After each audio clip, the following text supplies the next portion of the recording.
এই যে আমি ক্ষীরের পাটিসাপটা বানিয়েছি, কত সুন্দর হয়েছে দেখুন। যদি আমার এই রেসিপিটা আপনারা দেখতে চান তবে আমি দেখাচ্ছি, এবার আপনারা দেখে নিন।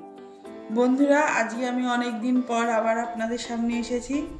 দীর্ঘ 1 বছরের উপরে শারীরিক অসুস্থতার কারণে আমি আজকে আপনাদের ক্ষীরের পাটিসাপটা কিভাবে বানাই, সেই ক্ষীরের পাটিসাপটা বানানোর সহজ রেসিপি, খুব সহজেই বানিয়ে ফেলা যায়, আমি আজকে আপনাদের দেখাবো। আমি নিয়ে নিয়েছি 1 বাটি ক্ষীর। দুধকে জাল দিয়ে আমি ক্ষীর বানিয়ে রেখেছি। আপনারা দুধ জাল দিয়ে এইভাবে চাচি বানিয়ে নেবেন। আর এখানে রেখেছি আমি, এইটা হচ্ছে ময়দা, এখানে রেখেছি আমি চালের গুঁড়ি, এখানে রেখেছি আমি সুজি, এখানে রেখেছি আমি গুঁড়ো চিনি, আর এখানে রেখেছি আমি স্বাদ মতো নুন। এবার আমি রেসিপিটা বানাবো। আমি নিয়েছি 1 বাটি ময়দা। ময়দাটা আমি দিয়ে দিলাম, পরিমাণটা আমি বলে দিচ্ছি। এবার 1 বাটি ময়দা, তার সাথে আমি দেব ওই বাটিরই হাফ বাটি সুজি। সুজিটা আমি দিয়ে দিলাম। এবার আমি দেব চালের গুঁড়ি, ওই বাটিরই 1/3 চালের গুঁড়ি আমি দিয়ে দিলাম। এবার আমি দেব চিনি। চিনি আপনারা স্বাদ মতো দেবেন, যে যেমন পছন্দ করেন। আমি এখানে ছোট বাটির 1 বাটি চিনি দিয়ে দিলাম, চিনির গুঁড়ো এখানে করে রেখেছি। এবার আমি স্বাদ মতো লবণ দিয়ে দিলাম, আপনারা যে যেমন পছন্দ করেন সেইভাবে লবণ দেবেন। এবার আমি পুরো এই জিনিসটাকে এইভাবে সব কিছু মিশিয়ে নিলাম।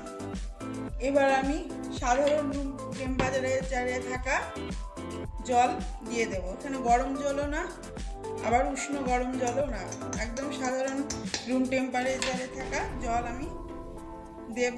আর এটাকে একটা স্মুথ ব্যাটার তৈরি করে নেব। ব্যাটারটা আমি তৈরি করে নিয়েছি। এই রকমের থিকনেস হবে, এই যে এইরকম হবে, এই রকমের হবে। ঠিক পাতলাও হবে না এর থেকে, আবার এর থেকে মোটাও হবে না।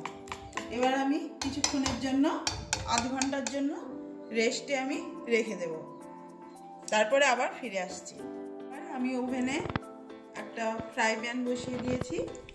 এবার আমি একটু সাদা তেল বেগুনের বোটাই করে এইভাবে দিয়ে দিলাম।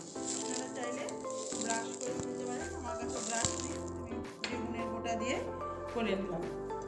এবার যে ব্যাটারটা আমি বানিয়ে রেখেছিলাম, সেই ব্যাটারটা আমি এবার দিয়ে দেব।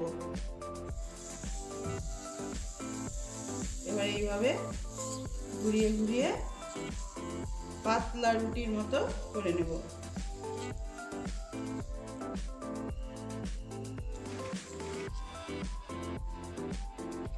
এবার এটা একটু শুকিয়ে যাক। এবার আমি যে ক্ষীরটা বানিয়ে রেখেছিলাম, সেই ক্ষীরটা এর উপরে দিয়ে দেব। সুন্দর করে লম্বাভাবে ক্ষীরটা এইভাবে দিয়ে দিলাম।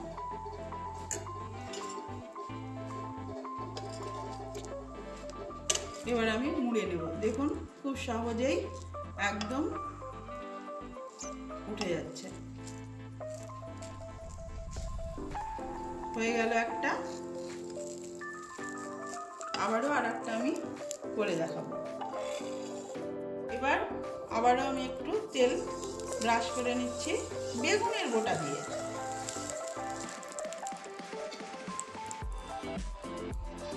এবার 1 হাতা দিয়ে দিলাম ব্যাটার।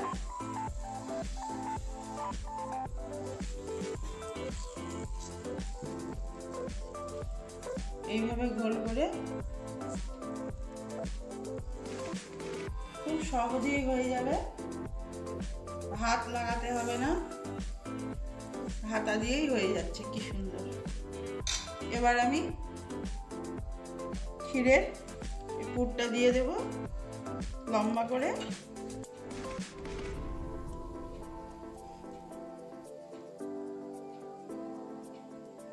এইভাবে দিয়ে দিলাম। এবার আমি আস্তে আস্তে মুড়ে নেব।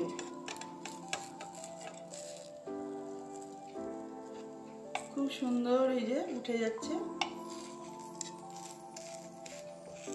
হয়ে গেল আর একটা। এইভাবে আমি সবগুলো বানিয়ে নেব। ক্ষীরের পাটিসাপটাগুলো সব আমার বানানো হয়ে গেছে। দেখুন কত সুন্দর হয়েছে। আর আমি একটা ভেঙে দেখিয়ে দিচ্ছি যে কতটা নরম হয়েছে। এই দেখুন কতটা নরম আর একদম পুরে এই যে ঠাসা, পুরে একদম ঠাসা রয়েছে। খেতে কিন্তু খুবই সুন্দর লাগবে। যদি আমার এই রেসিপিটা আপনাদের ভালো লেগে থাকে তাহলে অবশ্যই একটা লাইক, শেয়ার, কমেন্ট এবং সাবস্ক্রাইব করে দিবেন। আবার কালকে নতুন কোনো রেসিপি নিয়ে আপনাদের